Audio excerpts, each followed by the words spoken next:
What's up, roommates? It's your boy Kyle, and I'm sitting here with the main course, Miss Nikki, baby, and you are stepping into the shade room. Now, Nikki, I just want to know, many roommates have heard, some comments about Omarion and April and you not returning to Love and Hip Hop Hollywood next year. Will you be returning? Because we want to know. You're going to have to wait and see.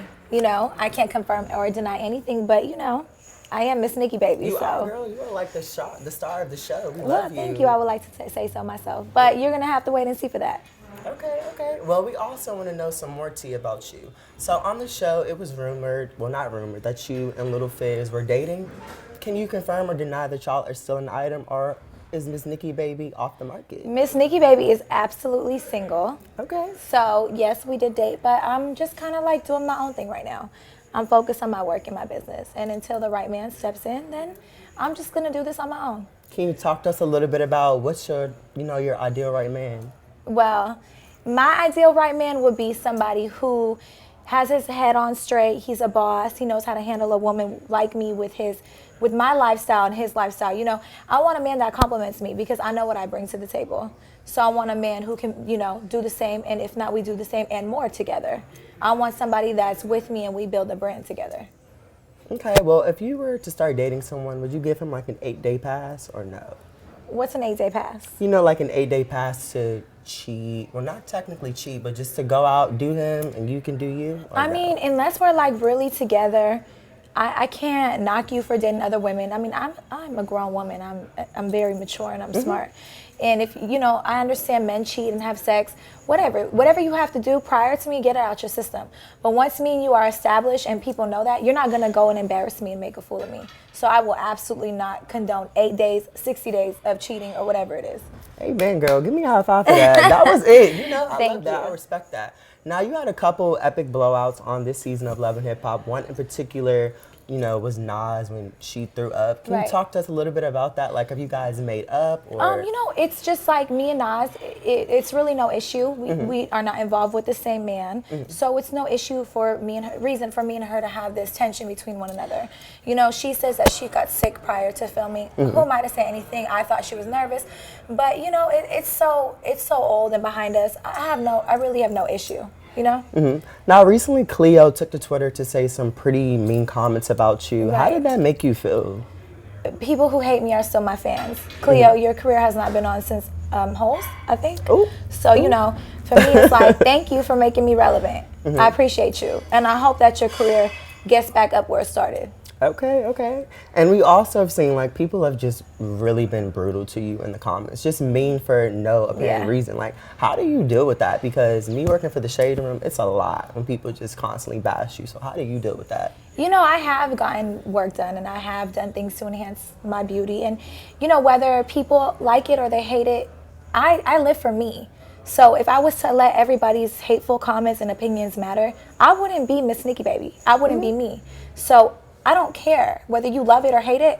That's great. That's your opinion. But I live my life for me. Now, I want to talk to you a little bit about your sex tape. Do you think that's affected your career, or do you feel like it just doesn't really bother it? I mean, in some type of way, of course, like something like that is private. So, I didn't want the world to see it. Granted, it was a man that I was in a relationship with at the time.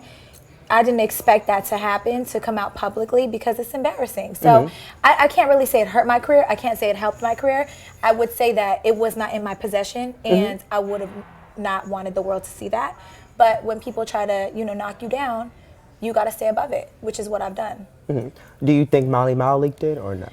I can't confirm that. I don't know if someone hacked his phone. I don't know if he lost his phone. Like I said, I just know it wasn't in my possession when it got released. I feel you. When the tape first got released, how did it make you feel? Well, I was actually in school when the tape got released, so I nearly fainted in class.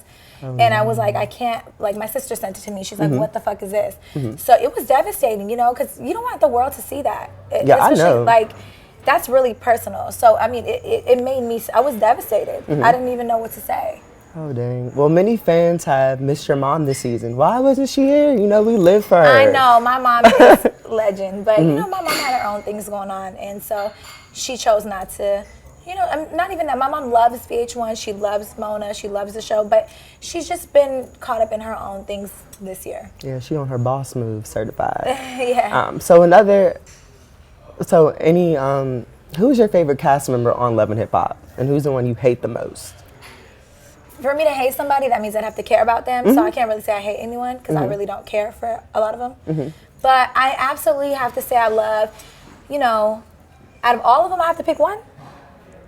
Well, rank them from 1 to 5 if you got to. I don't know how to rank them, but I love, Hazel, I love Tiara, I love Nia, I love April. Yeah, speaking about Tiara, how did you guys reconcile? Because we didn't see that on the season. Tiara and I never really fell out. We just kind of understood, sometimes we both make rational decisions and, we just act on impulse, but we never really fell out. Yeah, I'd be living for y'all friendship. I was a little sad. I was like, oh no, I hope they're still friends. Tiara was one of my first friends on the show, so we always had a bond since then. And what made you get involved to do Love and Hip Hop? It just kind of happened. I was dating Molly Mall at the time, and he was involved with Masika, and he kind of was just like, I want you to come on the show with me because I was his real girlfriend.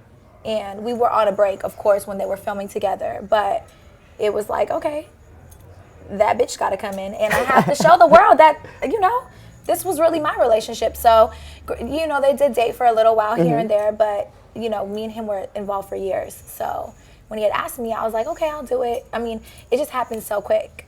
Are you and Masika, are y'all cool now, or you haven't spoken to her? I mean, we haven't talked in a couple months, but we definitely hash it out. There's no issue between us. Hey, I'm moved for that. Okay. So now I want to talk to you a little bit about your lingerie line. Like, what inspired you to want to create that? I wanted to do something different. And lingerie is not, everybody does dresses and jeans and this and that. So I was like, let me think bigger and outside the box, and let me just do something that people, a lot of people hate my body, but a lot of people love my body. And me, I like to think like a boss. So I'm like, okay, this lingerie line is going to be something. I want all women to feel comfortable, size, shape, purple, yellow, whatever, whoever. And I want them to feel comfortable with themselves. And I wanted to help them feel like that. So whether I did so would be great. And if I didn't, that's okay too. And is this lingerie line created for all different types of women? Absolutely. Okay. Like I said, I want everyone to feel comfortable with themselves in my line. And can you talk to us a little bit about, how long are you involved in the creative process? I literally do everything every step of the way because I feel like nobody's going to love my business the way I do. And I can't leave my business in someone else's hands. So I monitor it from the beginning to the end. I pick the fabrics, I pick the lace, I do the sketches. We watch it from A to Z being done to the end, to the final product. And then I say, okay, if I love it, it's great. It goes into production. If I don't, okay, we got to start over. We got to figure out a new sample and begin all over again. It's a lot of work. To be honest with you, I really didn't know how much came with this business, but so far it's been pretty successful, so I'm very happy with it. That's cool. You're a boss, so it comes naturally to you. Right. So now I want to talk to you a little about the roommate questions because they've been weighing in. Of course. So the roommates want to know is, have you had sex with Little Fizz? Well, that's my personal business. I can't really sit here and tell you. I've dated a lot of men, and some men I've slept with and some men I haven't. So, I don't really kiss and tell. And fans want to know, why is your lingerie line so expensive? Because I know the quality of my product. Okay. And so, I know what I've put in. So at the end of the day, I've invested a lot in my business. It's not, if I could make my lingerie $2, I would absolutely do so. But would I be winning in the end? No, I'm a businesswoman. And I know what I put into this business. So at the end of the day, I have to gain some a little bit back. I don't market it up 10 times the amount. I market it a reasonable amount. Hopefully, whoever can, buy it can. But I know they're paying for quality. Okay, well, thank you, Nikki, for, coming and stepping into the shade room. It was a pleasure to talk to you. And Thank you. Her body is gorgeous. So for all you haters, stop hating and get your life. Seriously. Thank you so much. Thank you.